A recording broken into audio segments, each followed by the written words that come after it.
नमस्कार. मी सर्वांचं commerce education with professor दर्शन आहे यूट्यूब चॅनलवर प्रथमतः स्वागत करते. आज आपण जो व्हिडिओ पाहणार आहोत तो फायनल अकाउंट 12वीच्या पुस्तकातील जो आपला फायनल अकाउंट टॉपिक आहे आणि त्यामधील असलेले डिस्कशन त्याचं सोल्युशन अशा पद्धतीचा हा व्हिडिओ असणार आहे. बोर्डाच्या परीक्षेमध्ये क्वेश्चन नंबर 7 जो आपण बघतो तो फायनल अकाउंटवरती आहे आणि त्याला 12 मार्काचं वेटेज आहे आणि ते प्रश्न बोर्डाला कशा पद्धतीने पडतात. तो हा स्क्रीनवरचा जो प्रॉब्लेम आहे तो बोर्डाला पडलेलाच प्रॉब्लेम आहे. मार्च 2025 आणि रिपीट जुलै 2025 आणि तो प्रॉब्लेम अशा स्वरूपाचा आहे की आपण प्रॉब्लेम सॉल्व्ह करत होतो फायनल अकाउंटचा. त्याच्यामध्ये trading, profit and loss, balance sheet, partners capital हे अकाउंट बघतो. पण या प्रॉब्लेममध्ये बोर्डाने ट्रेडिंग अकाउंट विचारलंच नव्हतं, नुसतं प्रॉफिट अँड लॉस आणि बॅलन्स शीट विचारलं. म्हणजे अशा पद्धतीचा प्रॉब्लेम सुद्धा बोर्डाला येऊ शकतो की आपल्या ट्रेडिंग अकाउंटला जो ग्रॉस प्रॉफिट मिळतो त्या ग्रॉस प्रॉफिटची अमाऊंट ॲडजस्टमेंटमध्ये दिलेली होती. मग ट्रेडिंग अकाउंट नाही तर त्याच्याऐवजी हिडन ॲडजस्टमेंट्स किंवा इतर ॲडजस्टमेंटला या प्रॉब्लेमला वेटेज जास्त होतं. मग तो कशा पद्धतीने सॉल्व्ह करायचा आहे किंवा काय टेक्निक यूज केलं तर आपण 35 मिनिटांमध्ये फायनल अकाउंट टॅली करू शकतो, याचं एक या व्हिडिओच्या माध्यमातून सांगण्याचा प्रयत्न आहे. तर तुमच्या समोर जो प्रॉब्लेम दिसतोय त्यामध्ये तुम्हाला दिसते की राम अँड श्याम हे दोन पार्टनर्स आहेत ज्यांचा रेशो काय आहे, इक्वली आहे, म्हणजे एकाच एक हा रेशो आहे.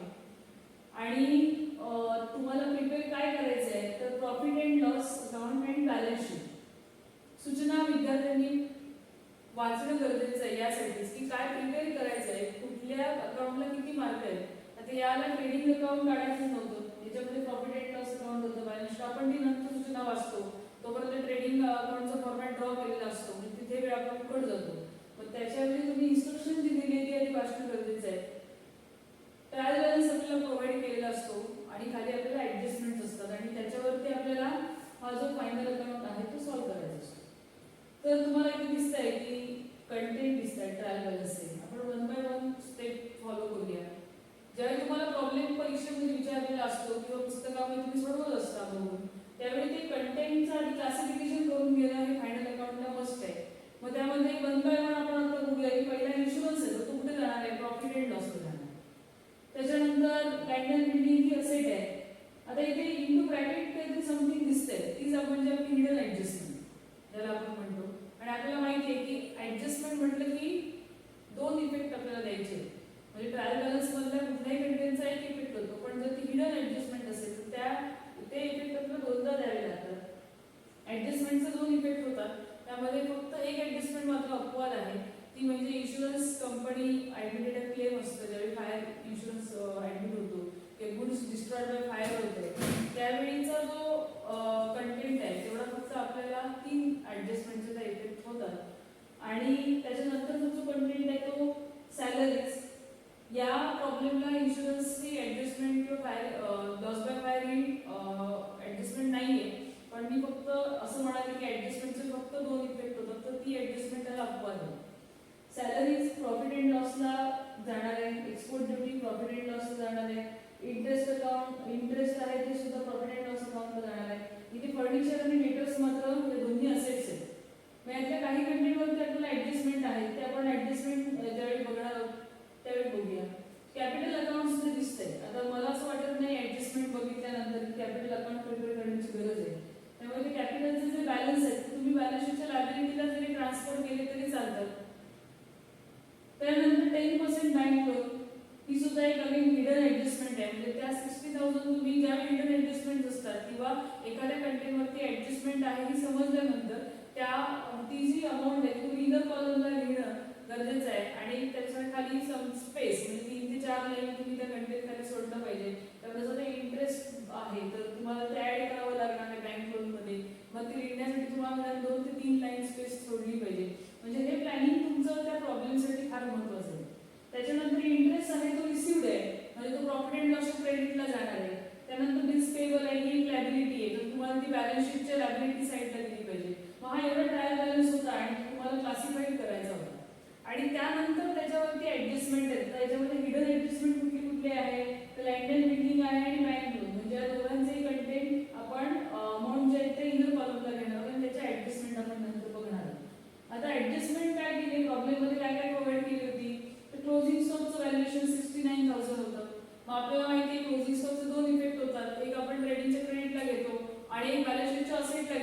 आपल्या ट्रेडिंगला तर नाही आहे, कारण आपल्याकडे पुढचीच ऍडजस्टमेंट आहे बघा. ग्रॉस प्रॉफिट 69,000, म्हणजे ग्रॉस प्रॉफिट आपल्याला ऑलरेडी काढून दिलेलं आहे. मग आपल्याला फक्त एक सेकंड इफेक्ट द्यायचा आहे, तो म्हणजे बॅलन्स शीटच्या असेट साईडला क्लोजिंग स्टॉकचा. जीपी आपल्याला म्हणजे gross profit, profit and loss credit साईडला ट्रान्सफर करायचा आहे. त्याच्यानंतर इन्शुरन्स पेड फॉर 15 मंथ्स, ही जी ऍडजस्टमेंट आहे ती आपल्याला कॅल्क्युलेट करून काढावी लागणार आहे. डेप्रिसिएशन आहे, म्हणजे इन्शुरन्स अमाऊंट आहे ते आपल्याला इनरला घेतली पाहिजे, कारण इन्शुरन्स वरती ऍडजस्टमेंट आहे. लँड अँड बिल्डिंग आहे, फर्निचर आहे, दोन्ही असेट्स आहेत आणि त्या असेट वरती आपल्याला ऍडजस्टमेंट आहे, म्हणजे त्या दोन्ही असेटचे अमाऊंट आपल्याला इनरला घ्यायचे आहे. त्याच्याकडे 3-3 लाईन्स जागा सोडायचे. म्हणजे ह्या सगळ्या गोष्टी जेव्हा तुम्ही क्लासिफाय करत असताना आणि ऍडजस्टमेंट मॅच करून तुम्ही ते पेपरचा फॉर्मॅट आपण कंटेंट क्लासिफाय करणे आणि ऍडजस्टमेंटसाठी जागा सोडायची. अशा पद्धतीने जर आपण व्यवस्थित प्लॅन केला पेपर, तर तुम्ही 30 ते 35 मिनिटांमध्ये फायनल आपण टॅली करू शकता. त्याच्यानंतर शेवटची ऍडजस्टमेंट आहे की राईट ऑफ 2000 बॅड डेट्स आहे आणि आयडेंटी 5% ऑन सेंट्री डेटर्स आहे.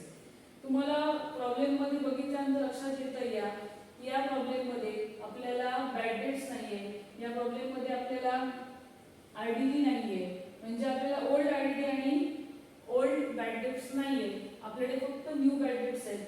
आपल्याला तेवढेच पोस्ट करायचे प्रॉफिट अँड लॉसला. आणि त्याचा दुसरा जो इफेक्ट येणार आहे तो सेंट्री डेटर्स मध्ये आपल्याला कॅल्क्युलेट करायचं आहे.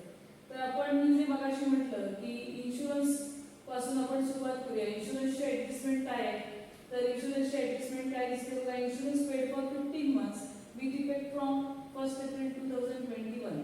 क्लासिफिकेशन मी तुम्हाला सांगितलेलं आहे कशा पद्धतीने होणार आहे, ते त्या प्रॉपर अकाउंटला आहे. सगळं जे क्लासिफिकेशन पाहिलं तर व्हिडिओ फार मोठा होईल, म्हणून मी फक्त ज्या हिडन ऍडजस्टमेंट्स आहेत तेवढ्या आपण बघणार आहोत. तुम्हाला इथे दिसते बघा की इन्शुरन्स 3 मंथ्स आहे, म्हणजे इन्शुरन्सची अमाऊंट तुम्हाला किती काढायची आहे, तर तुम्हाला 3 महिन्यांसाठीच काढायचे. मग ते कसे कॅल्क्युलेट केले, तर आपलं वर्ष सुरू झालं आहे की 1 एप्रिलला, मग ते संपणार कधी आहे, तर ते 31 मार्चला संपणार. मग 15 महिन्याचं जर केलं असेल तर 12 महिन्याचं वर्ष, म्हणजे 3 महिने एक्स्ट्रा. मग ते प्रीपेड आहे की पुढच्या 3 महिन्यांचं प्रीपेड इन्शुरन्स आपल्याला मिळालेलं आहे.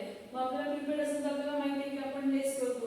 प्रीपेड इन्शुरन्स आपण 3 महिन्यांचं लेस केलं, मग ते काढणार कसं, तर 30,000 आपल्याकडे इन्शुरन्सची अमाऊंट होती आणि भागिले जर आपण 15 केले तर आपल्याला इन्शुरन्सची अमाऊंट आपल्याला पर जे आपण मंथ काढतो ती मिळेल. मग पर मंथ कशी येणार, तर बघा इन्शुरन्स फॉर 1 मंथ आपल्याला काढायचे, तर 30,000 भागिले 15 केल्यानंतर 2,000 एवढी रक्कम मिळते आणि उरलेले आपल्याला 3 महिने म्हणजे एक्स्ट्राच आहे. 2,000 गुणिले 3 म्हणजे किती, 6,000 आपल्याला प्रीपेड मिळतात. मग त्याचा एक इफेक्ट आपण बघितला इन्शुरन्स मधून लेस केलाय आणि दुसरा इफेक्ट तिथे बॅलन्स शीटला दिसतोय बघा असेट साईडला 6,000 रुपये. म्हणजे असे इन्शुरन्सच्या ऍडजस्टमेंटचे 2 इफेक्ट होणार. मग लगेचच आपण जी दुसरी ऍडजस्टमेंट होती ती होती लँड अँड बिल्डिंग आणि फर्निचरच्या असेट्स. लँड अँड बिल्डिंगची रक्कम तुम्हाला 1 लाख रुपये दिलेली आहे बघा, पण त्यांनी काय सांगितलंय की ऍडिशन ऑफ ₹40,000 ऑन 1 जुलै 2021. म्हणजे 1 लाखाचं जरी लँड अँड बिल्डिंग असेल तरी त्यातली 40,000चे जे ऍडिशन आहे, म्हणजे कुठला तरी मजला वाढवला असेल, काहीतरी ऍडिशन केलं असेल, तर ते 1 जुलैला केलंय 40,000च्या रकमेवर. मग 60,000वरती आपल्याला वर्षभराचं डेप्रिसिएशन काढावं लागेल आणि उरलेली जी 40,000 आहे त्याच्यामध्ये जुलैला ऍडिशन केल्यामुळे जुलैपासून महिने काउंट करून, म्हणजे जसं जुलै, August, September, October, November, December, जानेवारी, फेब्रुवारी, मार्च असे 9 महिन्यांचं आपल्याला डेप्रिसिएशन फक्त 40,000 अमाऊंटवरती काढावं लागेल. म्हणजे 2 इथे तुम्ही क्लासिफिकेशन करून दाखवलं तरी पण चालतं, किंवा अशा पद्धतीने बघा इथे तुम्हाला मी काढले बघा 40,000 गुणिले 10 भागिले 100. मग 10 का घेतले तर 10% डेप्रिसिएशन आहे आणि 9 महिने मगाशी मी तुम्हाला कॅल्क्युलेट करून दाखवलं. हे इक्वेशन जर तुम्ही काढलं तर तुम्हाला 40,000वरती 10% 9 महिन्यासाठी डेप्रिसिएशन 3,000 रुपये मिळणार आणि पुढचं जे 60,000 जे आहे ते आपण वर्षाच्या सुरुवातीपासूनच काउंट करणार, म्हणजे 12 महिन्यांसाठी होऊन काढलं तर ते किती मिळणार, 6,000. म्हणजे एकूण डेप्रिसिएशन 6 + 3 9 होणार.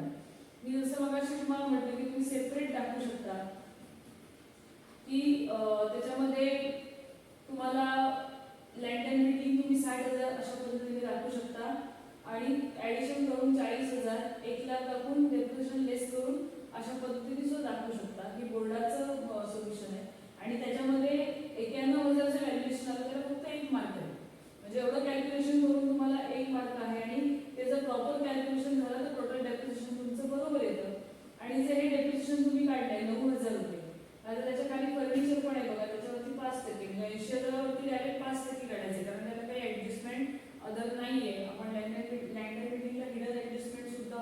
त्यामुळे ते कॅल्क्युलेशन केलंय. दोघांचे 9,000 आणि 4,000 असं एकत्रित डेप्रिसिएशन म्हणजे लँड अँड बिल्डिंग आपल्याला कुठे दाखवावं लागणार आहे, फर्निचरचं डेप्रिसिएशन आणि लँड अँड बिल्डिंगचं डेप्रिसिएशन आपल्याला प्रॉफिट अँड लॉसचं दाखवावं लागणार आहे. ते बघा, to depreciation on building 9,000, furniture on 4,000, so total तुमचं 13,000 प्रॉफिट अँड लॉसच्या डेबिट लँड. म्हणजे लँड अँड बिल्डिंगची डेप्रिसिएशनची पण आपली ऍडजस्टमेंट झाली. त्याच्यानंतर आपण जे पाहिलं की हिडन ऍडजस्टमेंट जी लँड अँड बिल्डिंगला होती, म्हणजे ही फोर्थ ऍडजस्टमेंट पण आपण पाहिली, इन्शुरन्सची पण पाहिली. ग्रॉस प्रॉफिट ट्रान्सफर कसं केलं तर दाखवायचं आहे. क्लोजिंग स्टॉक असेटला आहे. इथे जी हिडन ऍडजस्टमेंट होती लँड अँड बिल्डिंगची 40,000, तर ते म्हटले की इफेक्ट फ्रॉम 1 जुलै, म्हणून आपण ते 9 महिने कॅल्क्युलेट करून त्याच्यावरती काढलं. ग्रॉस प्रॉफिट तुम्हाला माहिती आहे सगळ्यांना, आपल्याला एक ऍडजस्टमेंट घ्यायची होती बॅड डेट शीट, ती आपण लगेचच ग्रॉस प्रॉफिट नंतर पाहूया. तर त्याच्यामध्ये आपण ज्यावेळी ग्रॉस प्रॉफिट इज गिवन, बघा तिथे कंसामध्ये म्हटलंय, तसं तुम्ही म्हणू शकता ग्रॉस प्रॉफिट असं आहे म्हणून तो प्रॉफिट अँड लॉसच्या क्रेडिट साईडला आला. तो जर ग्रॉस लॉस असला असता तर तो प्रॉफिट अँड लॉसच्या डेबिटला तुम्हाला दिसला असता. मग याचं व्हॅल्युएशन तुम्हाला करावं लागतं ज्यावेळी सगळं कॅल्क्युलेट करावं लागतं त्यावेळी. पण त्याची एक ऍडजस्टमेंट आता रिमेनिंग आहे आणि ती म्हणजे डेटर्सवरची बॅड डेट्स आणि आरडीडी. आता बॅड डेट्स आणि आरडीडी जर ओल्ड लिहिलेले असते तर ते आपण ओल्ड आरडीडी किंवा ओल्ड जे काय असेल ते प्रॉफिट अँड लॉस म्हणून आपण लेस करतो. पण इथे आपल्याकडे न्यू आहेत दोन्ही.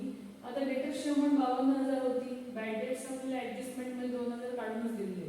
ज्यावेळी आपण आरडीडी काढतो आणि ती आरडीडी 5% आपण ज्यावेळी कॅल्क्युलेट करतो ती 52,000 वरती येणार नाहीये, तर बॅड डेट्स वजा करून आलेल्या रकमेवरती आरडीडी. बऱ्याच वेळा काय होतं की विद्यार्थी डायरेक्ट डेटर्सवरती आरडीडी 5% काढतात आणि मग ते कॅल्क्युलेशन रॉंग होतं.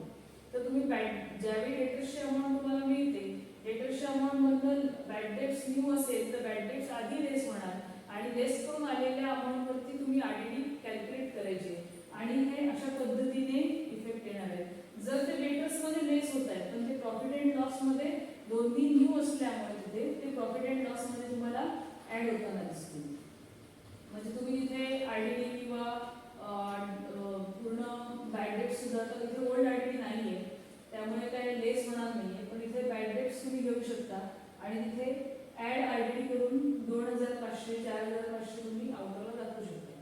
म्हणजे ह्या ऍडजस्टमेंट्स एवढ्या होत्या. मग त्याच्यानंतर आणखी एक आपली हिडन ऍडजस्टमेंट आपण मगाशी बघत होतो ती म्हणजे बँक लोनची होती. तुम्हाला म्हटलं की 10% बँक लोन आहे. आता बँक लोन म्हणजे आपल्याला माहिती आहे की ती काय आहे, लायबिलिटी आहे. मग ती बँक लोन आपल्याला कुठे दिसते, ते 10% बँक लोन आहे बघा. 10% bank loan taken on 1 October 2021 किती रुपयाचं आहे, तर 60,000 आहे. आपल्याकडे बँक लोनची अमाऊंट द्यायची किती आहे, 60,000 आहे. आपल्याकडे बँक लोनचे पर्सेंटेज सुद्धा आहे आणि आपल्याकडे ती कधी घेतलं आहे बँक लोन त्याची डेट सुद्धा आहे. म्हणजे तिन्ही गोष्टी आपल्याकडे आहेत, पिरियड आहे, पर्सेंटेज आहे, अमाऊंट आहे. मग जर आपल्याकडे 60,000 आहे अमाऊंट, तर त्याच्यावरती इंटरेस्ट किती झालं, तर आपण 1 एप्रिल पासून ते घेतलेलं नाहीये, म्हणजे वर्षाच्या सुरुवातीपासून तर मध्यावरती म्हणजे ऑक्टोबर ते मार्च महिने काउंट करायचे. ऑक्टोबर, नोव्हेंबर, डिसेंबर, जानेवारी, फेब्रुवारी, मार्च म्हणजे 6 महिने आपल्याला इंटरेस्ट पे करावं लागणार आहे बँक लोनवरती. मग 60,000 वरती 10% 6 महिन्यांसाठी कॅल्क्युलेशन करावं लागेल. मग ते कॅल्क्युलेशन आपल्याला कसं करायला मिळेल, तर 60,000 आपल्याला गुणिले करून थोडं कुठे करावं लागणार, 10 divided by 100 then into 9 divided by 6 months आहे ते 6 divided by 12 असं करून तुमचं बँक लोन तुमचं कॅल्क्युलेट होईल. आणि बँक लोन कॅल्क्युलेट झाल्यानंतर तुम्हाला एक इंटरेस्टची अमाऊंट मिळेल जी तुम्हाला बँक लोन मध्ये ऍड करावी लागते आणि अशा पद्धतीने तुम्ही ती दाखवू शकता. Interest add outstanding interest from 3,000 आणि मग 60 + 3 = 63,000 म्हणजे तुमची रिसिबल अमाऊंट प्लस तुमचं इंटरेस्ट असं ऍड करून एक 63,000 अमाऊंट तुमची येईल. त्याचा सेकंड इफेक्ट आपल्याला द्यावा लागतो आणि तो सेकंड इफेक्ट तुमच्या प्रॉफिट अँड लॉसच्या डेबिट साईडला तुम्हाला दिसतोय बघा. Interest on bank loan to interest on bank loan 3,000 म्हणजे प्रत्येक ऍडजस्टमेंटचे आपण 2 इफेक्ट दिलेले. मग ऍडजस्टमेंटचे इफेक्ट प्रत्येक ऍडजस्टमेंटचे आपण क्रॉस चेक करायचे की 2 इफेक्ट दिलेत का, कंटेंट पोस्टिंग झालेत का आणि त्यानंतर आपण अकाउंट जे ते क्लोज करायला यायचं. मग प्रॉफिट अँड लॉस अकाउंट आपल्याला आता पहिलं क्लोज करावं लागणार आहे.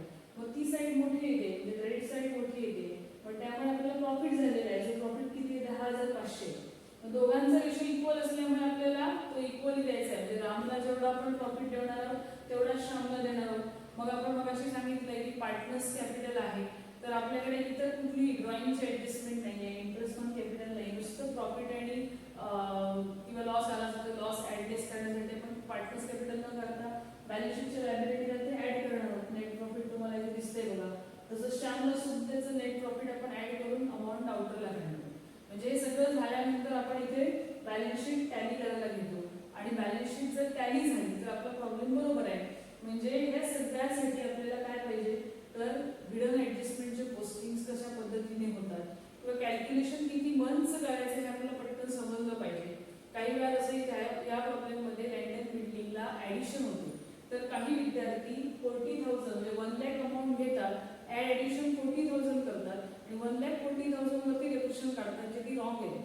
त्यांनी ऍडिशन त्याच 1,00,000 मधलं ऍडिशन सांगितलं जे 40,000 आहे. म्हणजे तुम्हाला 1,00,000चे पार्टिशन करून 60 आणि 40 करून तुम्हाला ते कॅल्क्युलेशन करायचं होतं.